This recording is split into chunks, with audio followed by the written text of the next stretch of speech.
हाँ भाई, राम राम। सभी का बीएल सर यूट्यूब चैनल पर हार्दिक स्वागत और अभिनंदन। साथियों, आज के इस वीडियो में अपन बात करने वाले हैं थर्ड ग्रेड मुख्य भर्ती परीक्षा, जिसे आप रीट मेंस के नाम से जानते हो, या थर्ड ग्रेड यानी अध्यापक भर्ती 2025 लेवल 1 और लेवल 2। वीडियो में आने से पहले भी आप लोगों को इन्फॉर्मेशन मिल गई होगी कि लेवल 1 जिसकी अपन तैयारी कर रहे हैं, जिसे आप रीट मेंस मुख्य परीक्षा कहते हो, वो एक अध्यापक भर्ती के लिए परीक्षा है, जिस परीक्षा का आयोजन कर्मचारी चयन बोर्ड करने वाला है। आप सभी को पता है कि इस भर्ती का विस्तृत नोटिफिकेशन जारी हो चुका है। इस विज्ञापन में आपके सामने कुछ पोस्टें आपको प्रोवाइड करवा दी गई है, तो अब आपको तैयारी अपनी अच्छे से करनी है। यदि सिलेक्शन निकालना है तो शानदार तैयारी आपको करनी है। इस विज्ञापन में कितनी पोस्टें आई है, किस कैटेगरी की क्या पोस्टें रहती है, ये विस्तृत चर्चा अपन यहाँ करेंगे। वीडियो ज़्यादा लंबा भी नहीं करेंगे और समझने में भी पूरी चीज़ें मैं समझा दूंगा कि कब क्या करना है, कब फॉर्म भरना है, कितनी आपकी पोस्टें हैं। तो एक बार आप सेशन को शेयर जरूर कर दें अपने साथियों तक और वीडियो को लाइक कर ले, चैनल को सब्सक्राइब कर ले, क्योंकि कंप्लीट तैयारी भी मैं आपको फ्री ऑफ कॉस्ट यूट्यूब पे करवा रहा हूँ। ठीक है, तो आपको सभी को पता है कि भर्ती आ चुकी है रीट मेंस, ये लेवल 1 और लेवल 2 दोनों प्रकार के। लेवल 1 और लेवल 2 क्या है, इनकी भी थोड़ी मैं चर्चा कर लेता हूँ। पद जरूर कम आए हैं, इनमें भी किस प्रकार से आपको तैयारी करनी है, विज्ञप्ति जारी क्या है, सिलेबस ये भी देखेंगे, और महिला आरक्षण कितना रहा, यानी जो महिला आरक्षण हुआ उसका क्या प्रभाव, जो लेवल 1 में 50% की बात चल रही थी, तो वह क्या है। चलो देखते हैं विज्ञापन। यह आपके सामने विज्ञापन है। राजस्थान कर्मचारी चयन बोर्ड, ये कक्षा 1 से 5 तक जो प्राथमिक विद्यालय होते हैं उनके लिए ये भर्ती आई है। कौन सी विद्यालय के लिए आई है? प्राथमिक विद्यालय के आई है, जिसमें सामान्य शिक्षा विभाग और संस्कृत शिक्षा विभाग दोनों की ये भर्ती है। प्राथमिक विद्यालय अध्यापक सीधी भर्ती लेवल प्रथम में जो संस्कृत से बीएसटीसी करते हैं, उनके लिए 187 पोस्ट आई है नॉन टीएसपी के अंदर, और टीएसपी में उनकी कोई पोस्ट नहीं है। कुल मिला के 187 पोस्ट है। फिर प्राथमिक विद्यालय अध्यापक सीधी भर्ती लेवल प्रथम, यह संस्कृत शिक्षा विभाग की है, सामान्य, यानी दो प्रकार की बीएसटीसी होती है आपकी। पहली संस्कृत से बीएसटीसी करने वाले उनके लिए, और जिन्होंने सामान्य बीएसटीसी की है उनके लिए 422 और 27 पोस्टें आई है। फिर प्राथमिक विद्यालय सामान्य शिक्षा विभाग में 4500 पोस्टें और 500 पोस्टें, टोटल मिलाकर 5000 पोस्टें यहाँ पर आई है। विशेष शिक्षा की भर्ती आपको देखने को नहीं मिली है इस भर्ती के अंदर, यानी लेवल 1 का जो कॉम्पिटिशन रखा गया है वो आप सबको समझ में आ गया होगा कि 5000 पोस्टों पर आपका कंपटीशन है। उनमें से कुछ पोस्टें वो है जिन्होंने संस्कृत से जिन्होंने बीएसटीसी की है और एक सामान्य शिक्षा से बीएसटीसी की है, उन दोनों की ये जरूर देख लेना कि उनको 422 वाले में बढ़ना है, उनको 187 वालों के लिए एलिजिबल किया गया है। क्लियर है? उसके बाद में आपको इसके लिए रीट जो रखी थी रीट की पात्रता रखी है। रीट में न्यूनतम उत्तीर्ण अंक, यानी सामान्य अनारक्षित के लिए 60 है, टीएसपी में भी 60 है, एसटी के लिए 55% है, एससी, ओबीसी, एमबीसी, ईडब्ल्यूएस के लिए 55% है, चाहे महिला चाहे पुरुष। यहाँ महिलाओं टीएसपी में 36% है। उसके बाद में समस्त श्रेणी की विधवाओं के लिए 50% और 36% है। समस्त श्रेणी के भूतपूर्व सैनिकों के लिए 50% और ये 40%। ये रीट में होना चाहिए। आप सभी को पता है कि आपको रीट का सर्टिफिकेट मिल गया है। उत्कृष्ट खिलाड़ी के लिए भी पद आए हैं इसके अंदर, वो भी आए हैं, तो उनको भी अपन देख लेंगे। न्यूनतम उत्तीर्णांक कितने क्या होने चाहिए। ओटीआर के माध्यम से आपको क्या करना है, ओटीआर के माध्यम से आपको इसका रजिस्ट्रेशन करवा के फॉर्म भर देना है। ओटीआर जिन्होंने नहीं किया है वो ओटीआर जरूर करवा ले। ओटीआर से उनका फॉर्म फिल किया जाएगा। एक बार पंजीकरण 400 रुपये वो लगते हैं, ये सब जानते हो आप। अब आपको काम की बात मैं बता देता हूँ क्या है। एक बात मैं आपको बता देता हूँ कि आपके पास में है ना जाति प्रमाण पत्र, ये विशेष ध्यान रखना। यदि आपका फॉर्म भर रहे हो, फॉर्म भरने की डेट है 7 नवंबर से ये फॉर्म भरे जाना शुरू हो जाएंगे और 6 दिसंबर से। तो जितना जल्दी हो सके आप फॉर्म भर के फ्री होके अपनी तैयारी करना, क्योंकि लास्ट में आपको पता है कि क्या होती है, साइड हैंग भी हो जाती है। इसलिए आप 7 नवंबर से जैसे फॉर्म भरना शुरू है आप भर दीजिए। ये जाति प्रमाण पत्र की मैं बात करना चाहता हूँ। आपका जाति प्रमाण पत्र ओबीसी का हो, एमबीसी का हो और ईडब्ल्यूएस का हो, बाकी सबके तो लाइफ टाइम चलते, इन कैटेगरी का 1 साल पुराना होना चाहिए।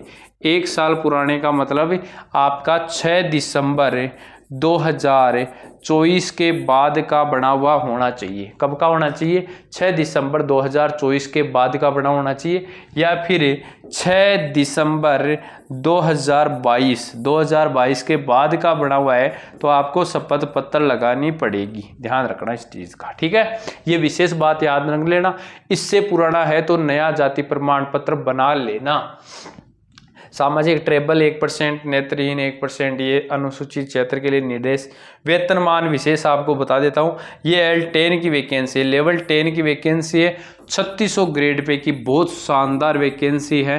3600 ग्रेड पे की ये वैकेंसी होने वाली है और 8वां वेतन आयोग लगता है। अपने यहाँ 7वां वेतन आयोग होगा, 8वां वेतन आयोग लग ही रहा है, तो आपका शानदार बल्ले बल्ले होने वाली है। वेतनमान देखो L10 लिख रखा है यहाँ पर। फिर योग्यता के लिए आपके पास में आपने DLED की हुई होनी चाहिए, DLED यानी जिसको आप BSTC कहते हो, ये होनी चाहिए। और उसके साथ में आपकी रीट है, पात्रता परीक्षा का सर्टिफिकेट होना चाहिए L1 वाला, तो आप इसके लिए एलिजिबल हो।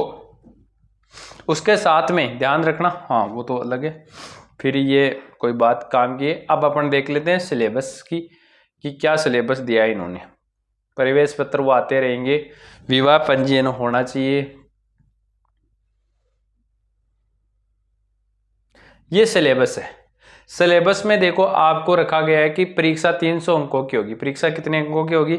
300 अंकों की होगी, जिसके लिए 2.5 घंटे का समय दिया होगा। 150 प्रश्न होंगे।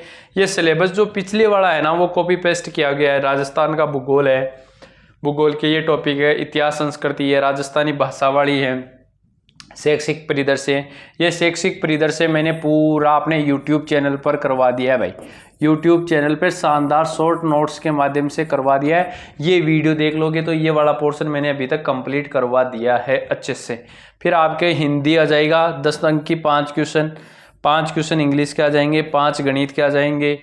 उसके बाद में आपके 10 होंगे वो सामान्य विज्ञान के हो जाएंगे, सामाजिक विज्ञान के 10 हो जाएंगे, और शैक्षणिक रीति विज्ञान 8, इंग्लिश की रीति विज्ञान 8, गणित के 8, सामान्य विज्ञान के 8, सामाजिक विज्ञान के 8। फिर उसके शैक्षणिक मनोविज्ञान 20। अभी अपना मनोविज्ञान मैंने शुरू करवा रखी है, मनोविज्ञान शुरू करवा रखी है। 10 अंक का 5 की ICT इसके बाद में करवा दूंगा। संस्कृत लेवल शिक्षा के लिए अंक 12, संस्कृत शिक्षा परीक्षा के लिए विषय अंक 12, अध्यापक लेवल प्रथम संस्कृत शिक्षा वाला है ना, उनके लिए राजस्थान का 100 अंक का हो जाएगा। वो अलग सिलेबस आया, सेम ही है, उस सिलेबस में कोई डिफरेंस है ही नहीं। पिछली भर्ती हुई थी अपनी वो है, ठीक है। संस्कृत के लिए ये संस्कृत का सिलेबस जारी किया है इन्होंने। संस्कृत वाले के लिए ये देखो, संस्कृत के टीचिंग मेथड होनी चाहिए। जो संस्कृत वाली अलग भर्ती आई उनके लिए ये सिलेबस, ठीक है। चलो शानदार।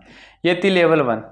इसके अंदर मैं पोस्टें बता देता हूँ, ये 49 पोस्टें देख लेना। नोटिफिकेशन अपने BL सर यूट्यूब चैनल है ना, उसी नाम से अपना BL सर के नाम से टेलीग्राम चैनल है, उसको ज्वाइन कर लो। वहाँ पर हर चीज़ अवेलेबल है, टेंशन लेने की आवश्यकता है ही नहीं है। क्लियर है। उसके बाद में ये पोस्टों का वर्गीकरण थोड़ा सा इन्होंने फोटो लेके डाली है शायद, तो अच्छा से आया हुआ है नहीं। फिर भी कितनी क्या पोस्ट हैं, पोस्ट से क्या ही तो मतलब है। ऐसे ही लेवल 2 के लिए आइए भाई। लेवल 2 के लिए तो थोड़ी निराशा की बात है। लेवल 1 वाले तो फिर भी अच्छा है, लेकिन लेवल 2 थोड़ी सी निराशा मिली है, जिसके अंदर संस्कृत जो विषय हैं, किस विषय के लिए कितनी आई है। संस्कृत के लिए 319 पोस्टें हैं और 70 पोस्टें हैं।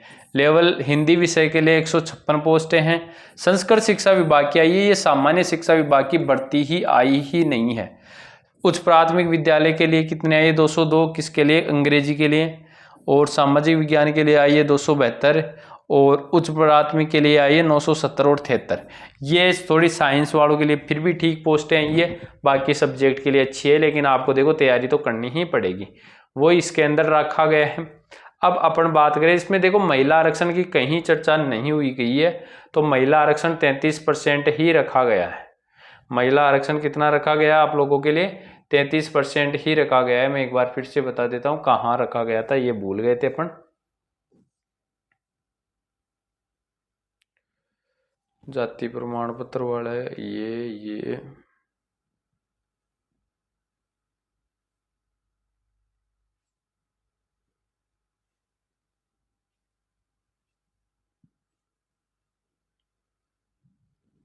ये देखो, ऐसे देख सकते हो आप कि कितना परसेंट रखा है। जैसे ये है सामान्य 108 है, सामान्य की पोस्ट कितनी है? 108। और यहाँ पर कितनी है? 31 + 12 + 3, 31 + 12, 3 और 3 1 4, 43 पोस्टें हैं। तो इसका मतलब 108 + 43 कर लो, 8 और 3 11, 5 151, 150 मानो। 150 की 1/30 हिस्सा कितनी होती है? 30 सीट, यानी लगभग ये देखो 30-31 सीट दी गई है। तो अब आपको टेंशन लेने की आवश्यकता है ही नहीं, यानी वही 33% ही रखा गया है। ठीक है, 30%, उसके साथ में ये 3% और एक्स्ट्रा ऐड हो जाता है। तो ये प्रकार से रहती है।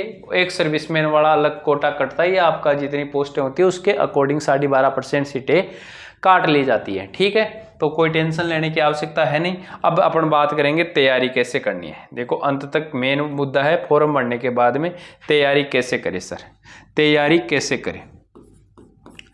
तैयारी कैसे करें, ये सबसे बड़ी बात है। समय कम है, पद कम है, समय कम है, समय कम है। तो आपकी क्या हो जानी चाहिए? रणनीति स्मार्ट अप्रोच वाली हो, स्मार्ट अप्रोच वाली हो। कैसे? देखो अब आपको नोट्स हैं, वो नोट्स बन गए होंगे, बन गए तो ठीक है, नहीं अब नहीं बनाने हैं। अब आपको शॉर्ट मैटर को पढ़ना है। शॉर्ट को कैसे? मैं एक बार सिलेबस ले लेता हूँ, फिर मैं बता देता हूँ किसको कैसे पढ़ना है। जैसे सबके लिए कॉमन ही बात है, वो तो किसी का ले लो, कोई दिक्कत आएगी नहीं। ये जैसे देखो किसके लिए क्या पढ़ना है मैं बता देता हूँ। राजस्थान भूगोल, स्वरूप, जलवायु तंत्र, नदी, झीलें, वन संपदा, वन्य जीव, मृदा संरक्षण, प्रमुख फसलें, घनत्व, साक्षरता, जनजाति, अधात्विक, धात्विक, ये इसके लिए देखो मैं बता रहा हूँ PYQ पढ़ लेना बेस्ट। वर्तमान में जीके में ज़्यादा टेंशन, इसके लिए भी आपको PYQ पढ़ना है। और राजस्थानी भाषा वाले क्वेश्चन है, ये थोड़ा सा PYQ देख लेना, प्लस में किसी भी कोचिंग के नोट्स। बाकी मैं आपको BL सर यूट्यूब चैनल पर, इसी यूट्यूब चैनल पर फ्री ऑफ कॉस्ट कंप्लीट करवाने वाला हूं। तो आप चैनल को सब्सक्राइब कर लेना, इस चैनल को, ताकि यहाँ पूरा सिलेबस तो मैं तो करवाऊंगा। सामान्य ज्ञान वही प्रतीक चिन्ह वाला है, इसके लिए वापस PYQ देख लेना। PYQ जीके में ज़्यादा टाइम वेस्ट मत करना, क्योंकि जीके में जितना टाइम वेस्ट करोगे अपने अन्य नंबरों को कम करोगे। जीके में आप ज़्यादा से ज़्यादा से मान लो 3 क्वेश्चन प्लस कर लोगे इस ज़्यादा टाइम एक्स्ट्रा करके, और बाकी नॉर्मल तरीके से भी उतने ही कर पाओगे। शैक्षिक परिदृश्य वाला इस यूट्यूब चैनल पर रीड मेंस के नाम से प्लेलिस्ट बनी हुई है, वहाँ पर मैंने करवा दिया कंप्लीट, शॉर्ट तरीके से, शानदार तरीके से मैंने करवा रखा है। वहाँ से आप देख लेना और उनको बार बार पढ़ लेना, आपका काम हो जाएगा। उसके बाद में संबंधित विषय का कोई भी ज्ञान है बस वो देखना है। संबंधित विषय अपना ज्ञान है तो आपका विषय आपके पास में है, उसके टीचिंग मेथड भी अच्छे से आ ही जाते होंगे आपको, ये गणित। फिर उसके बाद में है शिक्षा मनोविज्ञान। कौन सी? शिक्षा मनोविज्ञान। शिक्षा मनोविज्ञान मैंने शुरू कर दिए। शिक्षा मनोविज्ञान के लिए मेरे नोट्स काफ़ी रहेंगे, मेरे नोट्स है वो काफ़ी रहेंगे। उनके लिए जो PYQ मैंने बताई उनके लिए भी मेरे अवेलेबल है नोट्स, तो वो नोट्स आपका काम निकाल देंगे। ICT देखो आपको कहाँ से पढ़नी चाहिए। ICT जो आपकी 9th और 10th में बुक चलती है ना, 9th और 10th में वो बुक चलती है, और उसी के मैंने नोट्स लिख रखे हैं। और मैं नोट्स और यूट्यूब पर फ्री ऑफ कॉस्ट पढ़ाऊँगा, फ्री ऑफ कॉस्ट यूट्यूब पर पूरा बेस्ड है, पूरा सिलेबस मेरे द्वारा करवाया जाएगा।